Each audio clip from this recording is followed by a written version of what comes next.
지난 시간에 돌을 연결하는 가장 기본 형태이자 실전에서 흔히 등장하는 꽉이음과 호구이음에 대해 살펴봤는데요. 이번 시간에는 돌을 연결하는 가장 고급 수법이면서 고수들이 주로 사용하는 날일자 연결에 대해 공부해 보겠습니다. 이런 형태에서 흙이 백 모양을 줄일 수 있는 방법으로 크게 두 가지가 있는데요. 직접 뛰어들어서 이 돌을 살려내는 방법과 적당히 백 모양을 줄여가는 방법이 있습니다. 이렇게 직접 뛰어드는 걸 침입이라고 하고 적당히 상대 모양을 줄여가는 걸 삭감이라고 합니다. 보통 돌이 3선에 벌려져 있으면 삭감을 주로 사용하고 4선에 벌려져 있으면 침입을 주로 사용합니다. 4선의 돌이 있을 때는 이렇게 3선으로 뛰어들게 되면 상대가 쉬워 오더라도 날일자로 달리는 수가 있기 때문에 쉽게 근거를 갖출 수가 있습니다. 그리고 또 백이 날일자로 달리는 수를 이렇게 방지해 오더라도 나중에 흙이 살게 되면 이 자리가 넘는 것과 타수를 보면서 백한테 아픈 자리가 되기 때문에 형태가 그다지 좋지 않습니다. 근데 3선에 있는 경우에는 어떤 뛰어들었을 때 날일자로 달리는 수가 없기 때문에 흙이 형태를 근거를 갖추기가 훨씬 힘든 형태라서 심하게 공격을 당할 수도 있습니다. 지금 같은 경우는 안전하게 적당히 그냥 백 모양을 줄여가는 삭감을 사용하는 게 좋습니다. 이렇게 삭감을 할 때는 3선에 있는 어떤 모양을 3선에 벌려져 있는 백 모양을 삭감할 때는 이렇게 4선의 입구자 형태로 다가가는데요. 이렇게 입구자로 가까이 다가가는 걸 어깨짚음이라고 합니다. 어깨짚음, 어깨를 짚어간다라고 합니다. 어깨를 짚게 되면 백이 이 돌을 심하게 공격하기가 쉽지 않습니다. 상대가 가까이 와서 내 돌도 약한 형태가 되기 때문에 결국 내 돌을 튼튼하게 해야 하는데요. 지금 아래로 밀게 되면 돌의 모양이 너무 낮게 깔리기 때문에 보통 위로 밀어가게 됩니다. 위로 밀면 흙도 튼튼하게 뻗는 것과 가볍게 한 칸 뛰는 응수가 있는데 튼튼하게 뻗을 경우에는 여기 막아가는 걸 나중에 강력하게 하려는 수입니다. 이렇게 막아서 백의 공배를 채우게 되면 뛰어드는 뒷맛도 노릴 수가 있고 또 이쪽 모양을 확실하게 차단하면서 흙의 근거도 마련할 수 있기 때문에 이런 수를 보고 있는 건데 그래서 백도 이런 식으로 두는 경우도 많이 있습니다. 하지만 약간 발이 느리기 때문에 약간 발이 느린 면이 있습니다. 그리고 이건 좀 더 빨리 백의 포위망에서 벗어나려는 가벼운 수입니다. 대신에 이제 이 다음에 흙이 여기를 호구 치게 되면 흙의 자세가 좋고 백이 약해지기 때문에 호구되는 자리 급소에 해당합니다. 그래서 백도 보통은 이걸 이렇게 끼워 있게 됩니다. 이렇게 되면 흙 모양이 당장 끊어지는 자리가 두 개가 생겨서 약해 보이기 때문에 이 수를 잘 두지 못하는 경우도 있는데요. 상대가 끼워 이었을 때 흙 모양이 약해지는 것 같아서 근데 꼭 그렇지는 않습니다. 백의 포위망을 뻗는 것보다 좀 더 빠르게 벗어나는 방법이 될 수 있습니다. 이 경우에 연결을 해야 할 필요성을 따져볼 때 2단계 검증을 거쳐야 한다고 했는데요. 그 주변에 내 돌이 강한지 약한지를 먼저 살핀 후에 만약에 약하다면 또 연결하려는 돌이 연결할 만큼의 가치를 지닌 중요한 돌인지를 따져봐야 한다고 했습니다. 지금 같은 경우는 흙 모양이 약하고요. 약한 건 맞는데 연결하려는 돌들이 반드시 연결해야 될 만큼 중요한 돌인지는 생각해 보셔야 하는데요. 이 돌은 백의 튼튼한 돌에 바짝 붙어 있으면서 누가 봐도 그렇게 중요한 돌은 아닌 걸로 보입니다. 이렇게 버리면 그만인 돌입니다.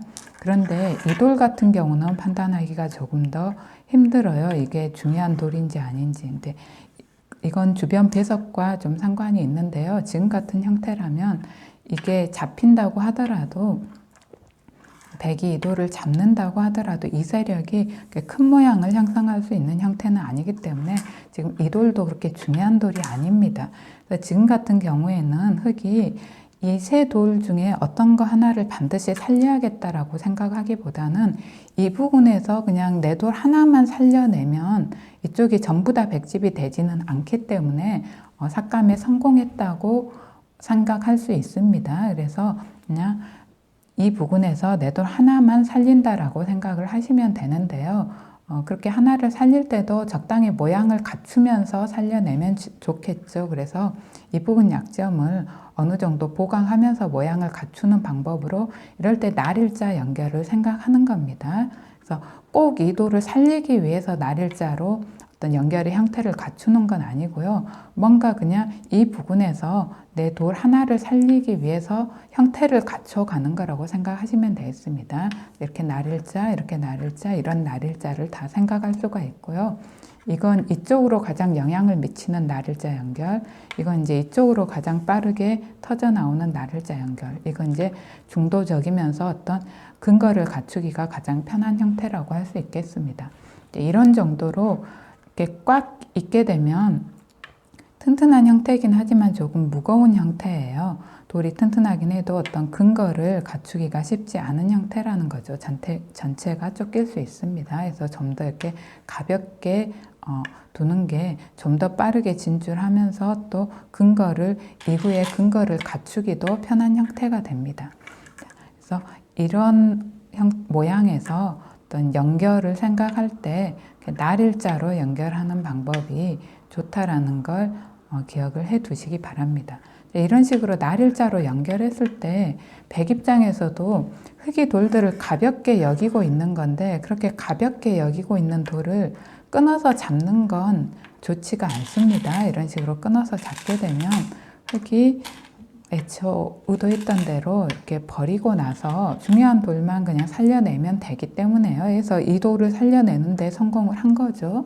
또 이쪽을 끊어오게 되면 역시 그냥 버리는 겁니다. 이런 식으로 버려서 중요한 돌 하나만 이렇게 살려내게 되면 백이 이 돌들을 잡았지만 집이 얼마 크지 않고 그 사이에 흙돌이 튼튼해졌기 때문에 백보다 흙이 훨씬 얻은 게 많습니다. 그래서 이런 식으로 상대가 중요하게 여기지 않는 돌을 끊어 잡는 건 좋지가 않습니다. 그래서 백도 기회를 봐서 계속해서 이 흙돌 전체를 공격을 해야 하는데요. 공격을 할 때는 방향을 잘 선택하셔야 됩니다.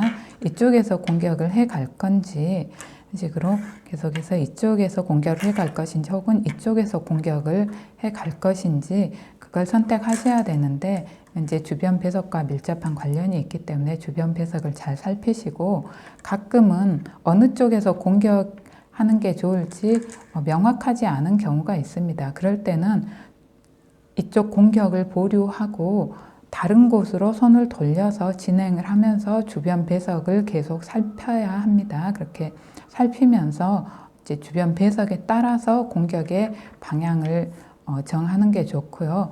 내가 공격하는 돌들이 나한테 이득이 될 수 있는 그런 방향을 잡아서 공격을 하셔야 돼요. 내가 공격을 했는데 상대가 살고 나니까 공격한 돌들이 별로 나한테 보탬이 되지 않는다 하면 그 공격은 좀 무의미한 거니까요.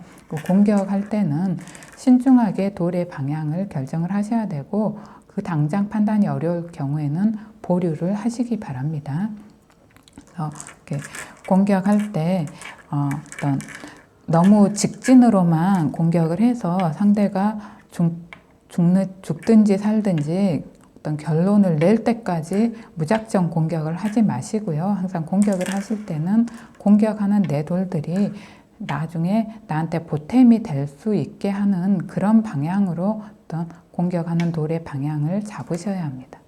이렇게 해서 연결하는 형태의 가장 고급 수단이라고 할 수 있는 날일자 연결에 대해서 살펴봤고요. 날일자 연결은 어떤 돌들을 가볍게 생각하면서 최대한 빠르게 상대 포위망을 벗어날 수 있는 그런 방법입니다. 그리고 상대가 날일자로 연결을 했을 때 가볍게 여기고 있는 돌들을 끊어서 잡는 거는 오히려 좋지 않다는 걸 기억하시고 보통은 전체를 공격하는 쪽으로 방향을 잡아야 된다는 것과 또 어느 쪽으로 공격을 해 가야 될지 그 방향을 선택할 때는 당장 그 방향이 명확하지 않다면은 보류를 하고 다른 곳을 계속 두어 나가시면서 전체적인 배석을 보시고 공격할 때 돌의 방향을 결정하시기 바랍니다.